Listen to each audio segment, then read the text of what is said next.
and let us all do we can to build a better future. Debates? What debates? What are you talking about? Stop asking questions. You. Yeah, the inquisitive mind. You're asking a lot of questions. You shouldn't be asking questions. Will there be free and fair elections here in America? Well, of course there is. But why are you raising an eyebrow? Why don't you just stop asking questions? Stop being critical. Stop raising a ruckus. Because you see, during a Democratic primary, there will be no debates. There's no debate to be had. Joe Biden's running. So why have a debate? Oh, what? Marianne Williamson and RFK Jr are in the race? Big deal. Stop asking questions. Stop being critical. Stop calling out the system. But see, the thing is, folks, it is a sign of our times in regards to just how devastating this entire election cycle is. So I want to pull up this video. Shout out to Nico House. Speaking truth to power as always. Here, there will be no debates. Just announced that they will not be holding presidential primary debates. And if you know, like I know, this should not be surprising to you literally at all. Because I remember in 2017, when the DNC's attorney literally argued in court that they could choose who they want to. Now, this was said during the DNC fraud lawsuit, which was started by myself and Jared and Elizabeth Lee Beck, when they cheated Bernie Sanders supporters during the 2016 election. We tried to sue the Democratic Party for not upholding their own charter where they said they had to behave even-handedly and impartially. And Bruce Spiva, the attorney for the DNC, literally argued in court they could choose their candidate in a smoke-filled back room somewhere, and there's not a damn thing that we could do about it. And if you thought 2016 was a good example, just look at what happened in 2019 when they cheated candidates like Tulsi Gabbard. Once again, many people feel like they cheated Bernie Sanders and other candidates who never really got a fair opportunity to be seen, have their voices heard, or have their policies heard on the debate stage or in other circumstances. What makes it more interesting is the fact that RFK Jr said that now that he finally has a microphone, they're going to find out what it's like to hear a man who has been censored for decades. And now we would no longer get to hear that message, largely to do with COVID-19 vaccines and mandates, now that there will be no primary debates. So please, Americans, tell me, do y'all really have a democracy? Shout out to Nico House. I mean, come on, do we really? I want to pull up this other video here. Again, it's going to trigger the vote blue no matter who crowd, but I don't care at this point. There are so many issues here. You've mentioned a couple of them. There are many, many more. We could go down the list of his indefensible record that he's had as president.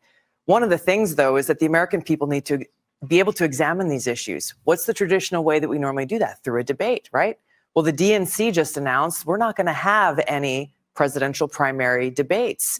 And so, you know, for me as a presidential candidate back in 2020, they were rigging the system back then. They were just more subtle about it, tossing softball questions to Kamala Harris and giving people more time. But now they are so arrogant and so disrespectful to the American people and voters. They're just saying, nope, we're not going to allow any debates. We're not going to put his record in front of the American people. We're not going to give people any choice other than Joe Biden. And so my appeal to Democrats and to American voters, if people are thinking about voting for President Biden, they really need to ask themselves if they want to support a candidate that has so much disdain and disrespect for the American people. And the thing is, look, everything that she's saying there is absolutely correct. We have a political system right now, especially a political party, that's doing everything they can to make sure that no one hears a different perspective or a different voice. I want to pull up this video here. It's of Robert F. Kennedy Jr. 14% support among Democrats in a potential matchup to take on the President of the United States. That Democrat is Robert F. Kennedy Jr., the eldest son of the late senator, presidential candidate, and attorney general.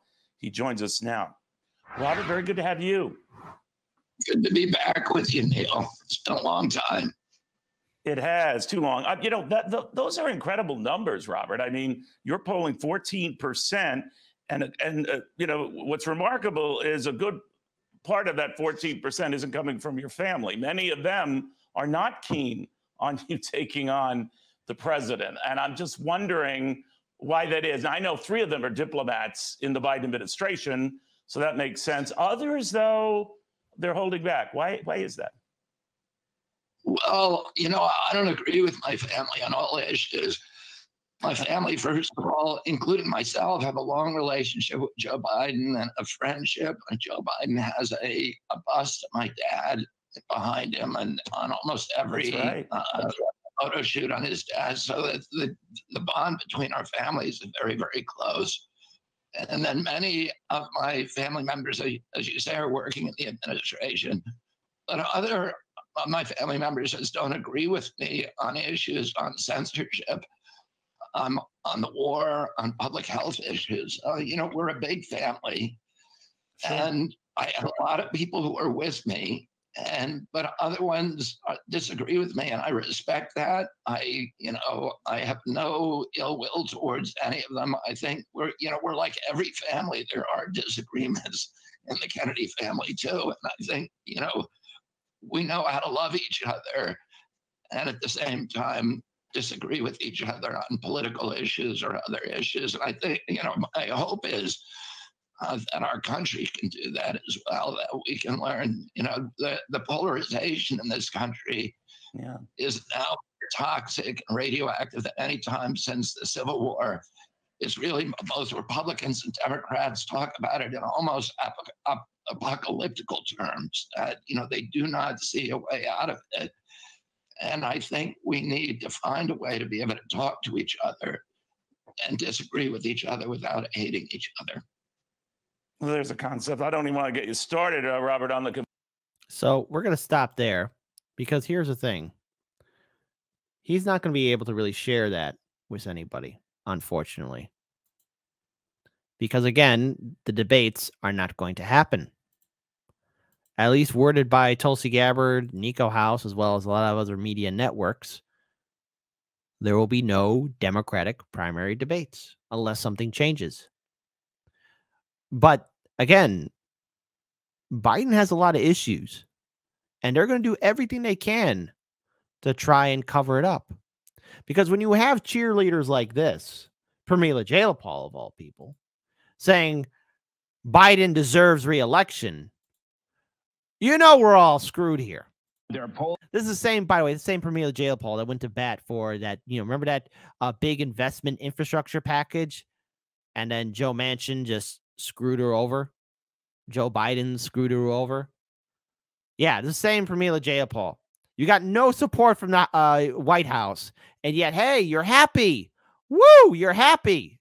Polls out that are saying that Democrats maybe want somebody else to run. Talk to those Democrats who are looking for somebody else about why you think, if you think, the president deserves re-election.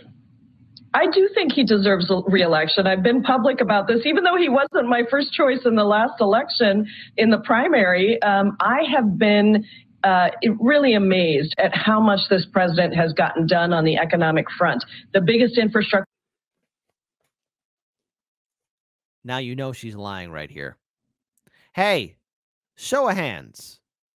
Let's have democracy in the chat.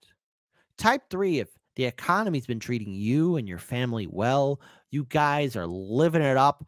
Everything is awesome. You're having belly-busting dinners and breakfasts and lunches. The economy's going great. I mean, you're on vacation every month. You're living it up. Type 3 for yeah. Woo. Type 4 of like, no, I don't know how I'm going to make it past tomorrow. I don't know if I got enough gas in my car to take me to work.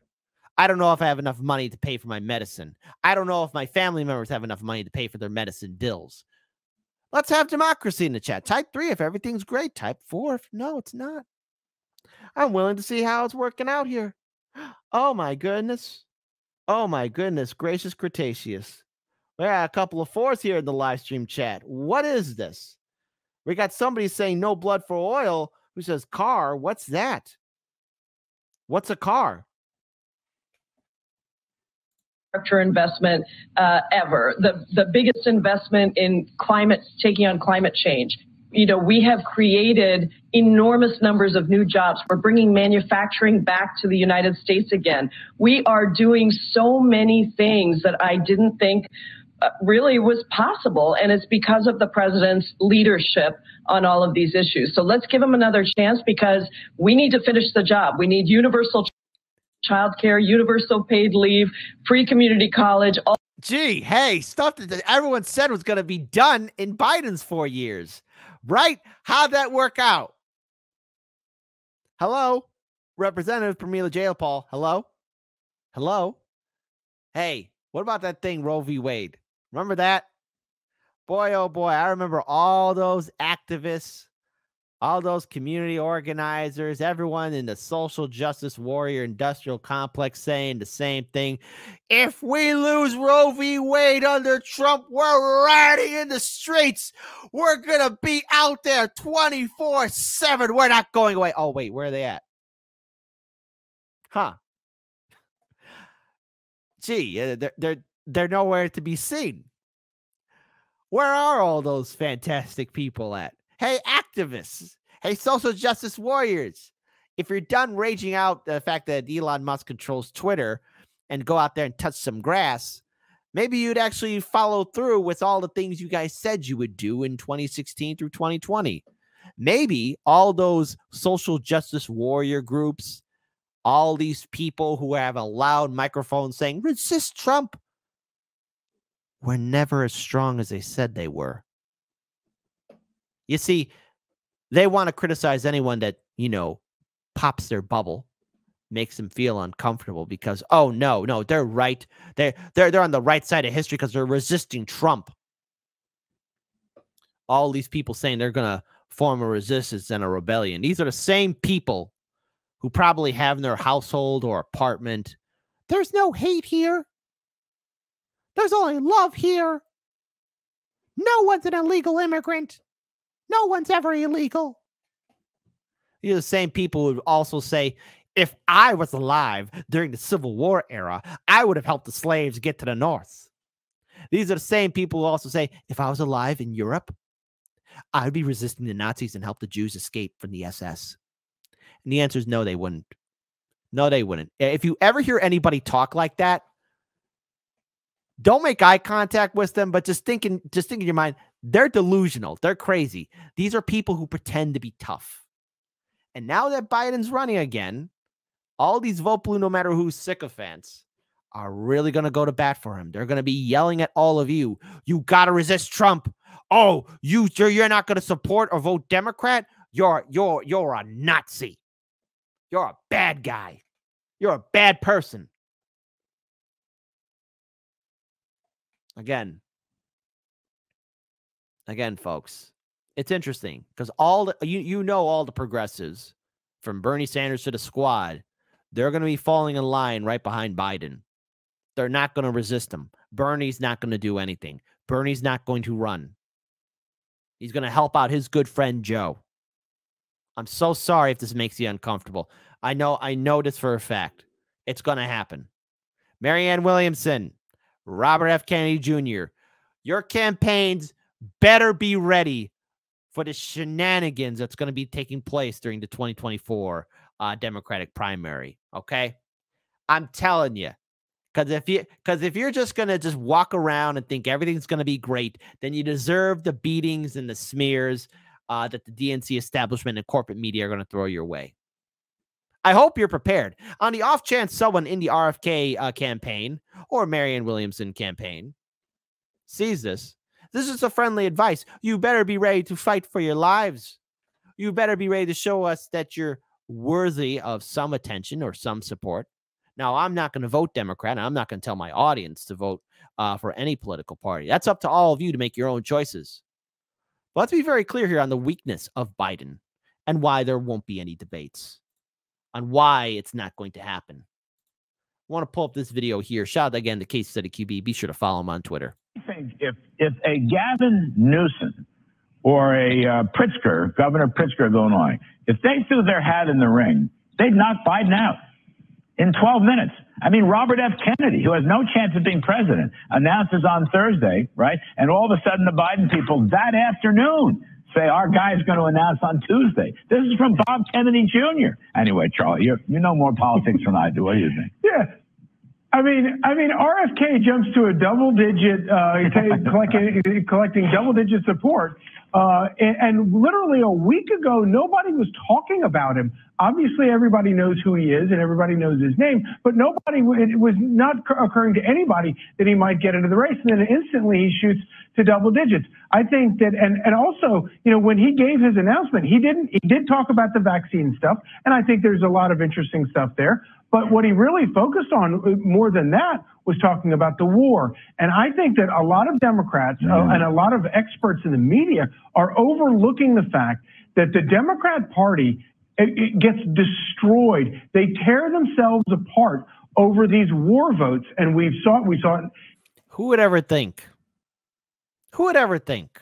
If we remember back in the early 2000s when good old Bush Jr. was in the White House and Cheney was running everything behind the scenes, that we would see on Fox News just 20 plus years later, them talking about how the Democrats are for the war, for the military industrial complex. Who would think?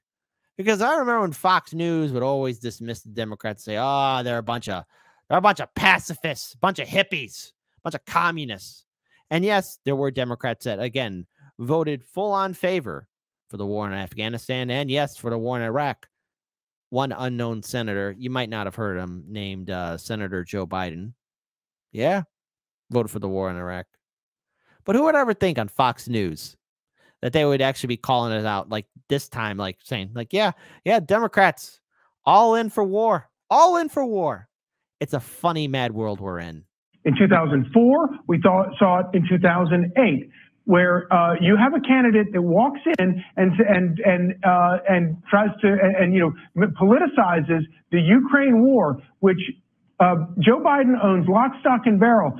I think the Democrat primary is going to come down to a huge fight over the Ukraine war, and Joe Biden is going to have to defend it, and it's going to be really ugly for him. And then add on top of that all the misery and inflation and crime and everything else that's going on that Joe Biden is going to have to defend, not only in the primary, but in a general, if he gets through the primary. You know, Kim Strassel, this is very mischievous thought, but if Bob Kennedy Jr., Robert Kennedy Jr., I've known him. I used to have him on my old show on another network as a climate guy, which he is.